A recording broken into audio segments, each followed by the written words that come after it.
Hello student, welcome to our YouTube channel. आज हम start करने वाले हैं चैप्टर नंबर 3 क्लास 10th, तो जिसका नाम है pair of linear equation in two variable. तो स्टार्ट करते हैं। सबसे पहले हम जानते हैं लीनियर इक्वेशन कि लीनियर इक्वेशन क्या है। देखो, लीनियर इक्वेशन का मतलब होता है जहाँ पर वेरिएबल की जो पावर हो हाईएस्ट वो 1 हो। जैसे ये एक इक्वेशन है तो इसको कहेंगे लीनियर इक्वेशन। इसी तरीके से अगर मैं बात करूँ कि टू वेरिएबल वाली लीनियर इक्वेशन किसे कहते हैं, जैसे कि एग्जांपल है 2x प्लस 4y प्लस 7। तो इसमें क्या है, दो वेरिएबल का यूज किया गया है हमने, तो ये क्या आ जाएगी, linear equation in two variable. ठीक है। अब बात करते हैं डेफिनेशन की। चैप्टर में जो नाम है, if two linear equation have same variable they are called a pair of linear equation. तो ये क्या कहता है, देखो कि जो इसकी स्टैंडर्ड फॉर्म होगी वो होगी a1 x b1 y plus c1 equal to 0। या कह सकते हैं a2 x plus b2 y plus c2 equal to 0। यहाँ पर बताया गया है कि दो लीनियर इक्वेशन जिनके सेम वेरिएबल्स हैं, सेम वेरिएबल मतलब x और y सेम है, उसी को कहते हैं पेयर ऑफ लीनियर इक्वेशन। तो उम्मीद करता हूँ यहाँ तक चीजें समझ आ रही होंगी। अब इसमें हम तीन मेथड के बारे में बात करेंगे। सबसे पहला मेथड होगा ग्राफिकल मेथड, उसके बाद सब्स्टिट्यूशन मेथड, उसके बाद एलिमिनेशन मेथड होगा। तो हम इन तीन मेथड्स की बात करेंगे। तो स्टार्ट करते हैं। सबसे पहला मेथड है ग्राफिकल मेथड।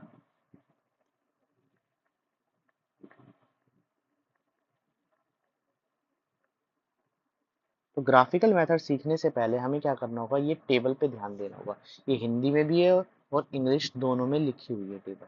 तो ये टेबल क्या कहती है, देखो टेबल कहती है कि अगर हमारी जो दो पेयर हैं वो कुछ इस तरीके से बने, मतलब कि A1, जैसे इसमें निकालेंगे A1 एक A2 और B1 B2, ये दोनों क्या है, आपस में इक्वल नहीं आए, तो इसको कहेंगे, जब ग्राफिकल रिप्रेजेंटेशन होगी तो वहां पर जो लाइन बनेगी इनकी वो आपस में इंटरसेक्ट कर देगी। जब इंटरसेक्ट कर रही है, काट रही है लाइन, तो ये ध्यान रखना वो एक पॉइंट पे काटेगी। तो वहां से क्या सॉल्यूशन बनेगा, सिर्फ एक ही सॉल्यूशन बनेगा, जिसे हम कहते हैं एग्जैक्टली वन सॉल्यूशन। इसी तरीके से दूसरे पॉइंट की बात करते हैं, जहां पर ये तीनों के तीनों आपस में एक दूसरे के बराबर बराबर हैं। तो इसका मतलब है कि ऐसी लाइन ग्राफिकली जो जा रही है, मगर ये दूसरे वाली जो लाइन है, दूसरी जो ग्राफ की लाइन जो बनेगी वो भी उसी पर बनेगी, जिसे कोइंसिडेंट लाइन कहते हैं। तो एक के ऊपर एक लाइन बनेगी। यहाँ पर क्या है, काफी सारे सॉल्यूशन बन सकते हैं, इसलिए इसको कहा गया इनफाइनाइट मैनी सॉल्यूशन। उसी तरीके से नेक्स्ट की बात करें कि a1 बटा a2 इक्वल टू में b1 बटा b2 is not equal to c1 बटा c2। अगर ये दोनों चीजें, ये सिचुएशन बन जाए, तो इस केस में ये पैरेलल लाइन बनेगी। जब पैरेलल लाइन बना रही है, एक दूसरे को कट नहीं रही, तो यहाँ पर सॉल्यूशन क्या बनेगा, बिल्कुल जीरो, मतलब कह सकते हैं नो सॉल्यूशन बनेगा, नो सॉल्यूशन बनेगा। तो इसी तरीके से हिंदी में भी लिखा हुआ है कि यहाँ पर a1 बटा a2 not equal to b1 बटा b2 बनेगा, तो क्या बनेगा, इसके बाद a1 बटा a2 इक्वल टू में b1 बटा b2 इक्वल टू में c1 बटा c2 बनेगा। तो ग्राफ पे कैसी लाइन बनेगी, ठीक है। उसके बाद तीसरी बात बोली गई है कि a1 बटा a2 इक्वल टू b1 बटा b2 not equal to c1 बटा c2। तो यहाँ पर क्या बनेगा, इस तरीके से चीजें बनेगी। तो ध्यान रखना, ये चीजें पूछी जाती हैं कि कैसी लाइनें बनेंगी, कैसी चीजें बनेंगी, कैसा ग्राफ बनेगा, कैसे क्या चीजें होंगी। अब देखो एग्जाम्पल से हम चीजें समझते हैं और एक ग्राफिकल क्वेश्चन भी कंप्लीट करते हैं। देखो ये जो वीडियो है, ये इंट्रोडक्शन वीडियो है। इसमें जो जो बताया जाएगा वो आपके इंट्रोडक्शन से रिलेटेड होगा कि आपको क्या क्या चीजें, कैसे कैसे चीजें बन रही हैं। जैसे हम पहला एग्जांपल लेते हैं, x plus 3y equal to में 6, और यहाँ पर एक और लाइन बनेगी, एक और इक्वेशन ले लेते हैं, 2x minus 3y equal to में 12। तो करना क्या है, क्वेश्चन को सोल्व कैसे करना है, ध्यान से सुनिए। सबसे पहले हमें क्या करना है, एक टेबल बनानी है जिसमें मिनिमम आप दो या दो से ज्यादा वैल्यू निकाल सकते हैं। अभी हम दो ही वैल्यू निकालेंगे, मगर आप दो से ज्यादा भी निकाल सकते हैं एक्स वाई की। और इसी तरीके से दूसरी टेबल बनानी है दूसरी इक्वेशंस के लिए, और यहाँ पर दो वैल्यू निकालनी है एक्स और वाई के लिए। कोशिश करना, जैसे अभी मैं आपको बता रहा हूँ वैसे ही कोशिश करना। क्या करना है, देखो ये वैल्यू कैसे निकलती है, यहाँ पर क्या करना है, एक वेरिएबल को इस तरफ रखना है, दूसरे को दूसरी तरफ भेजना है, और इस वेरिएबल के जो कोफिशिएंट है वो 1 होने चाहिए। बाकी अगर कोई नंबर है तो उसको डिवाइड में, जैसे दूसरी इक्वेशन है हमारे पास 2x, तो 12 प्लस 3y, और यहाँ पर x इक्वल टू में 12 प्लस 3y डिवाइड में 2। इस तरीके से हम भेज सकते हैं, ठीक है। अब देखो रखने का तरीका क्या है, देखो कोशिश करना, देखो ये हर चीज में, हर इक्वेशन में जरूरी नहीं है ये चीजें पॉसिबल हो जाए। देखो यहाँ पर पहले क्या रखते हैं हम, y की प्लेस पर 0 रखते हैं। जैसे ही मैंने y की प्लेस पर 0 रखा तो यहाँ पर मेरा आंसर 6 आ जाएगा, ठीक है। अगर मैं इसके बाद x के प्लेस पर 0 रख दूं तो मेरा आंसर तब भी आ जाएगा, y की वैल्यू क्या आ जाएगी, 2 आ जाएगी। तो यहाँ पर 0 और यहाँ पर आ जाएगी 2, ठीक है। इस तरीके से हम डायरेक्ट रख सकते हैं कि एक बार x में एक बार y में, ठीक है। जैसे इस वाली इक्वेशन में भी एक बार रख देते हैं, तो यहाँ पर रखा y के प्लेस पर 0,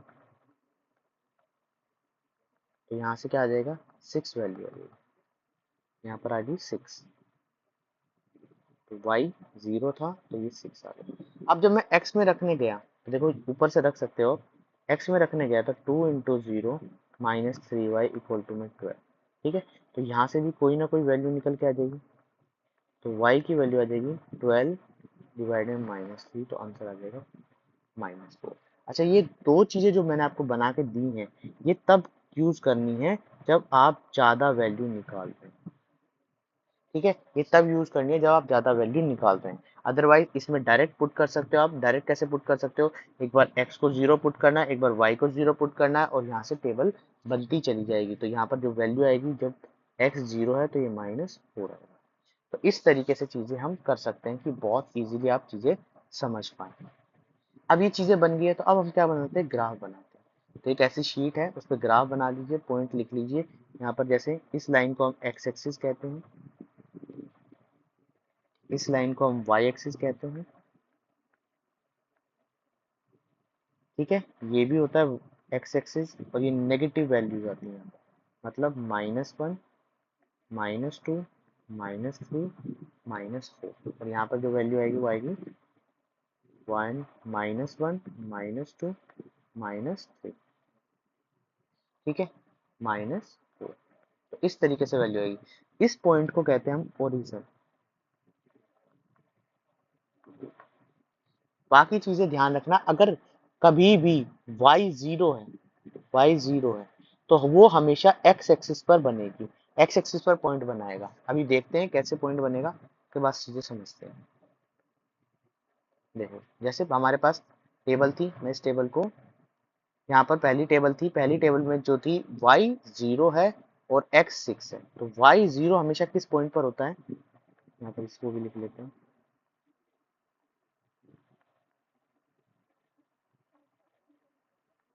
y 0 था और x क्या था, 6 था। तो यहाँ पर देखो, यहाँ पर मैंने बताया कि जो x है वो इस लाइन पर क्या होगा, 0 होगा। तो ये लाइन जा रही है x एक्सिस, इस पर 0 होगा, तो इसका मतलब यहाँ पर हमारा पॉइंट आ जाएगा। तो पॉइंट हमारा क्या आएगा, 6 0, ठीक है। इसके बाद नेक्स्ट जो चीज है वो बोली है कि जब y2 हो, तो y2 है और इस लाइन पर जो ये y एक्सिस है, इस लाइन पर x 0 होता है, तो यहाँ पर एक पॉइंट आ जाएगा, यहाँ पर आएगा 0, इस तरीके से, और एक हमारी लाइन बन के तैयार हो जाएगी।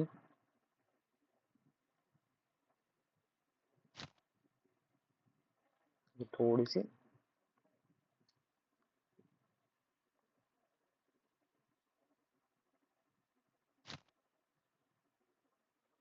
ठीक है, ये यहाँ पर पॉइंट है पूरा। तो इस तरीके से लाइन बन जाएगी। नेक्स्ट के बारे में बात करते हैं।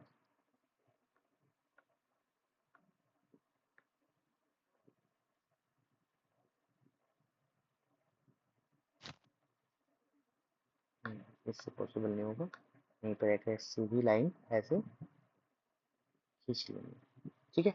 अब देखो नेक्स्ट पॉइंट क्या बोला है, नेक्स्ट बोला है कि जब y 0 होगा और x क्या होगा, 6 होगा, तो यहीं पर सेम पॉइंट बनेगा, ये सेम पॉइंट बनेगा इसके लिए भी। इसके बाद नेक्स्ट के बारे में बात करते हैं, तो बोला है कि जब x 0 होगा और y -4 होगा, तो इसका मतलब ये यहाँ पर बनेगा। तो यहाँ पे लिख सकते हैं कि यहाँ पर ध्यान से लिखना कि जब x 0 ये माइनस, तो इस तरीके से एक लाइन बन जाएगी।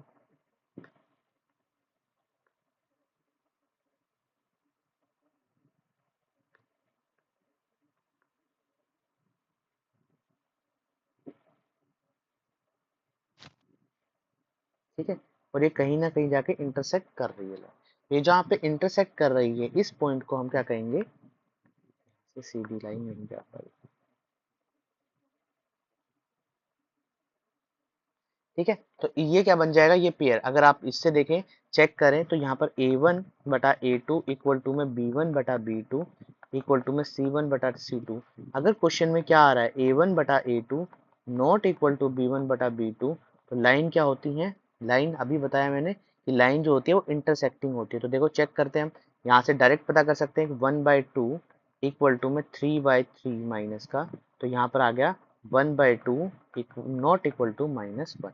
तो इसका मतलब हमारी लाइन जो है वो इंटरसेक्ट बन रही है। तो इससे कितने सॉल्यूशन निकल सकते हैं, एक सॉल्यूशन निकल सकता है। तो इस तरीके से हम ग्राफिकल रिप्रेजेंटेशन करेंगे। तो ये इंट्रोडक्शन वीडियो है जिसमें आपको सिर्फ समझाया जा रहा है कि आप कैसे ग्राफ बना सकते हैं, कैसे चीजें कर सकते हैं। अब बात करते हैं नेक्स्ट मेथड की। अभी एक्सरसाइज भी आएगी पूरी की पूरी जिसमें सब चीजें बताई जाएंगी। अब बात करते हैं नेक्स्ट मेथड की।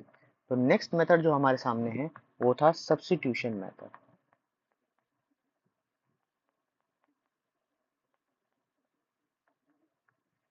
सब्स्टिट्यूशन मेथड क्या कहता है, देखो कि जब हमारे पास दो इक्वेशन हमारे सामने हो, जैसे कि 7x minus 15y equal to में 2, सेकेंड है x plus 2y equal to में 3। तो क्वेश्चन क्या करना है, देखो क्या करना है कि इसमें से एक जो इक्वेशन है उसमें से किसी एक वेरिएबल की वैल्यू निकालनी है और दूसरे में पुट कर दो।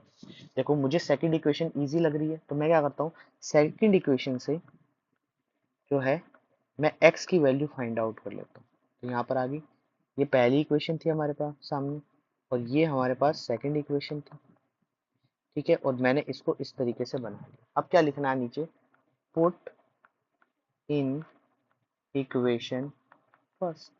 इक्वेशन फर्स्ट में पुट करना है x की वैल्यू। तो यहाँ 7 3 minus 2y minus 15y equal to में 2। इस तरीके से चीजें बन जाएगी। तो सब्स्टिट्यूशन में क्या करना है कि एक इक्वेशन से किसी भी वेरिएबल की वैल्यू निकालनी है और पुट कर देनी है दूसरी वाली इक्वेशन के अंदर। तो यहाँ आ जाएगा 21 माइनस 14y, आप किसी से भी निकाल सकते हैं, माइनस 15y इक्वल टू में 2। ये 21 उस तरफ चला जाएगा तो यहाँ बचेगा -91, 2 माइनस 21, तो यहाँ पर चीज आ जाएगी -19, ये 29। ठीक है, -29y यहाँ से कैंसिल आउट हो जाएगी, y इक्वल टू में 19/29। अब क्या करना है, दोबारा से ये जो हमने बनाई थी, हमने सेकंड इक्वेशन जो बनाई थी, हमने जो इक्वेशन बनाई थी सेकंड या इसको थर्ड लिख लेना, ये थर्ड बनाई थी, इसमें दोबारा से पुट कर देना, पुट y इन इक्वेशन। तो यहाँ पर आएगा x इक्वल टू में 3 माइनस 2 इंटू 19/29। ठीक है, इसको सॉल्व करना है।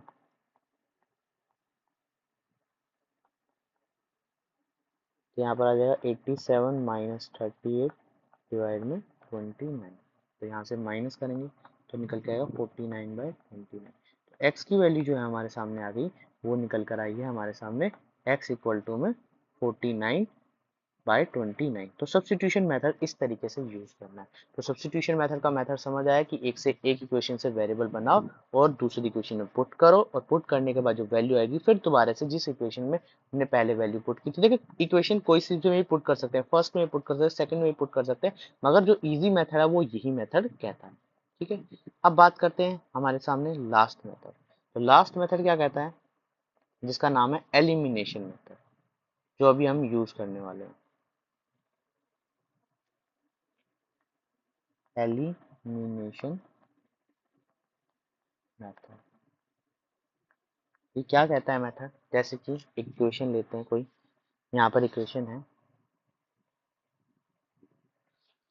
x plus y equal to में 5 और यहाँ पर है 2x minus 3y equal to में 4।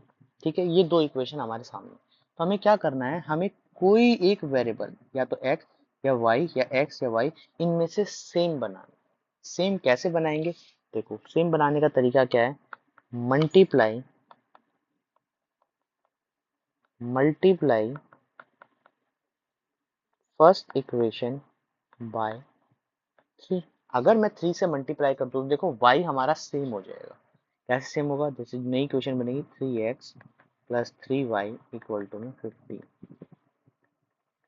इस तरीके से देखो सेम हो गया। ठीक है, अब क्या करना है, दो इक्वेशंस को या तो आपस में क्या करना है, प्लस करना है। अगर साइन देखो दोनों के सेम नहीं है तो प्लस करना है, अदरवाइज माइनस। या ऐसे लिख सकते हो कि जो नई इक्वेशन हमारे सामने बनी है इसको ऐसे लिखो और इसके नीचे सेम ये वाली इक्वेशन लिखो। अगर साइन जो हमने सेम बनाया उनके अगर अपोजिट साइन है, अगर सपोज करो यहाँ पे प्लस प्लस होता तो हम क्या करते, साइन बदल देते, माइनस माइनस सभी के साइन चेंज कर देते। मगर ऐसा नहीं है, यहाँ पर ऐसा नहीं है। तो क्वेश्चन में कैसे सोल्व करना है, यहाँ पर डायरेक्ट इन दोनों को कैंसिल आउट कर देते। तो यहाँ पर आएगा 5x इक्वल टू में 19। x की वैल्यू आ जाएगी 19/5। इतनी चीज समझ आ गई। अब किसी भी इक्वेशन में पुट कर देनी है, तो मैं पुट कर रहा हूँ put in equation number first. तो यहाँ पर जो x की वैल्यू हमारे सामने आई है, देखो x की वैल्यू निकालना आपके हाथ में है कि आप कैसे सोल्व करते हैं, किस तरीके से सोल्व करते हैं। बस इतनी चीज समझ लें। अगर आपके सामने x की वैल्यू आ गई है तो समझ लेना कि क्वेश्चन के अंदर चीजें इजी हो जाएंगी। तो लिखा पुट इन इक्वेशन फर्स्ट। तो यहाँ पर आएगा 19/5 प्लस वाई इक्वल टू में 5। तो y इक्वल टू में 5 माइनस 19/5। तो यहाँ पर एलसीएम आएगा 5, यहाँ पर 25 माइनस 19। तो एक वैल्यू निकल के आएगी हमारे सामने जो निकल के आएगी 6/5। तो इस तरीके से चीज़ें कर सकते हैं और ये आपके लिए बहुत इजी मेथड है। ठीक है, चेक भी कर सकते हैं अगर आप चाहते हैं कि उसको मैं चेक करूँ कि मेरी वैल्यू ठीक है या गलत। तो क्या कीजिए, कोई सी भी एक इक्वेशन लीजिए, जैसे इसमें उठा लेते हैं हम, तो इसमें पुट कर देते हैं x की वैल्यू और y की वैल्यू